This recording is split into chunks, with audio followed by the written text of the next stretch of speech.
যারা থাইল্যান্ড ভিসার জন্য আমাদের কাছে সাবমিট করে রাখছেন অথবা যারা থাইল্যান্ড ভিসা দেওয়ার জন্য ভাবতেছেন তাদের জন্য একটা অনুরোধ করতেছি এবং রিকোয়েস্ট করতেছি যে এই মুহূর্তে যারা থাইল্যান্ডের ভিসার জন্য জমা দিতেছেন আমাদের কাছে বা দিবেন, তাদের জন্য মূল বিষয়টা হলো যে এখন ভিসা পেতে বেশ অনেক দিন সময় লাগে, একদম মিনিমাম টাইম হলেও আপনার 15 দিন সময় লাগে। তো সুতরাং যারা ভবিষ্যতে দেওয়ার কথা চিন্তা করতেছেন তারা হাতে টাইম নিয়ে দিবেন।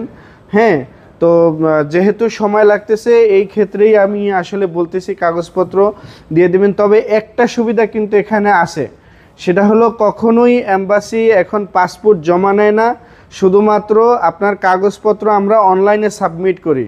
আপনার যে সমস্ত কাগজপত্রগুলোই আমাদের কাছে সাবমিট করবেন সমস্ত কাগজপত্র পাসপোর্ট সহকারে সঙ্গে সঙ্গে আমাদের কাছ থেকে ফেরত নিতে পারবেন।